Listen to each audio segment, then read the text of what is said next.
I'm Aaron Baker from PhoneDog.com, and let's say you don't want the highest of the high-end, that Galaxy Note 2 or that Galaxy S4 or that HTC One's just too much phone for you, your mom, or your dad. A great option on Verizon Wireless is the LG Lucid 2. This thing is available for free on contract and has some additional accessory goodies that you can buy, like wireless charging, not to mention a nice dual-core processor and a 4.3-inch display. What do I think of this device? Is it the best to get on the mid-range spectrum? Let's find out in the full video review of the LG Lucid 2, which starts right now. If the Galaxy S4 or Note 2 or HTC One, the price point's a little bit too rich for your budget, this is going to be a great device to consider, especially if you're on Verizon Wireless. This is the LG Lucid 2, and it packs some decent specifications despite having a free with 2-year agreement price tag. It has some great things, including wireless charging. If you buy the additional battery cover here, it's sold separately along with the wireless charging cover, or the cover I should say, and the battery thing, which is provided by LG. So special thanks to them for all these goodies. They sent us over the review unit, and they sent us over some goodies to toy around with here, including the extra battery charger and then the charging dock station here, which you have to have the original battery cover on the back in order to use that. But very cool here. Thanks to LG for the unit and for the goodies, and special thanks to our partners at Best Buy Mobile for giving us devices like this for use in our One Paw Bandit giveaway game. When you go into Best Buy Mobile, you'll walk out working. They'll get your email, your contacts, your web, all that good stuff set up. So when you walk out the door with your Lucid 2 or whatever smartphone you get, you'll walk out working. So let's take a look at the Lucid 2 here. Overall, a nice little smartphone. It's available for free, and specs wise, we're looking at a 1.2 gigahertz dual-core Snapdragon S4 CPU here, a 4.3-inch display, so display-wise, exactly the same size as the HTC First on AT&T, though it's not an HD display. It is a QHD display, resolution 540 by 960 pixels. On the back, you're toting a 5-megapixel camera with 1080p HD video recording, a front-facing shooter as well for video calls, and then it's packing Android as well. Android 4.1.2, so you've got Jelly Bean out of the gate here, and then you have LG's user interface running atop Android 4.1. So Jelly Bean plus LG's user interface, and if you've watched my videos in the past, you know that I've talked a lot about LG's user interface and how mature it is in comparison to, let's say, Sense 5 or TouchWiz on the Galaxy S4 or the Note 2. It's made some significant improvements all around, and that continues over on the LG Lucid 2. We saw some great improvements from their devices at Mobile World Congress, and like I said, it's coming over into the US on their various carrier-branded devices. Battery-wise, you're looking at, I should say actually first RAM, you've got 1 gigabyte of RAM here, and then battery life is surprisingly decent, 2,460 milliamp hour battery in the back. So should be decent for a device this size, considering a smaller display that's not HD. Should be decent. We'll talk more about it in part 2. I don't want to spoil the fun in part 1 of the review, but design-wise, really a nice little phone here. You've got your volume rocker over on the left side, your power button on the right side, 3.5mm headphone jack up top, micro USB charging port at the bottom, all the usual goodies that you would expect on this device. And out of the box, all the Verizon bloatware that you would expect, and all the Verizon bloatware that you can just get your little heart set on. Things like Amazon apps, Amazon Kindle, you've got My Verizon Mobile, Mobile Hotspot, and then that looks to be, actually, I'm sorry, Verizon Tones, Visual Voicemail, VZ Navigator, VZ Security. I was like, is that all the Verizon bloatware? Nah, that's not all the Verizon bloatware. And then you see more. But, and I've actually been working with this device for a couple days. So I remembered VZ Navigator and, of course, Visual Voicemail, which is $2.99 per month.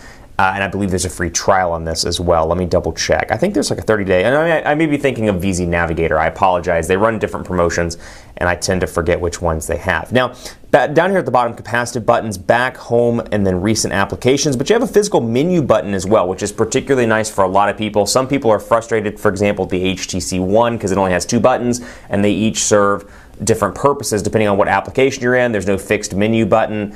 It's all up the top of the application and blah, blah, blah, blah, blah. Nerd talk. But this one has a physical menu button, so it's nice to be able to have that down here, and it gets it out of the application itself. So using the HTC One as an example, when you're in Facebook, for example, you don't have that menu button, that on-screen menu button down at the bottom. You're maximizing all of your 4.3-inch display.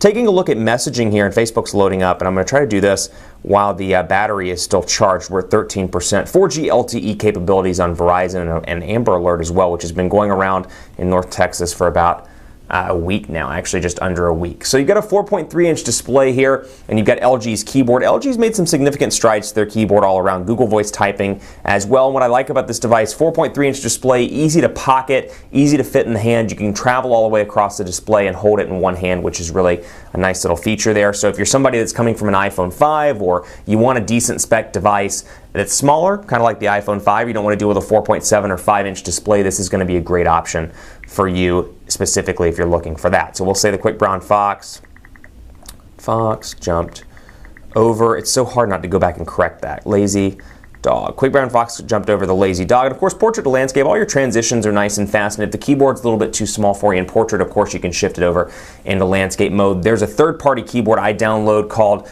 Jelly Bean Android 4.2 keyboard. It's by John Tanmi, T-A-N-M-I, in Google Play. And then, of course, there's SwiftKey and all the different alternatives. Touch Pal I actually find particularly useful as well. So keyboard's pretty decent here, both here and in web browsing, which we'll jump to in just a second, but I want to skip over here and take a look at recent applications. You've got Task Manager down here in the bottom you can jump to pretty easily and take care of all your running applications, your storage, and more. And then you can go to Google Plus directly just by clicking Google Plus, and you can load it up right there. Now, combined with Verizon's 4G LTE network, which amongst all the carriers is by far the most developed in the United States, it guarantees download speeds of 5 to 12 megabits per second, upload speeds between 2 and 5 megabits per second. You should be pretty happy with the connectivity, and it's available in far more rural areas than Sprint, than AT&T, and T-Mobile as well. So let's load up PhoneDog.com, PhoneDog, and that was terrible.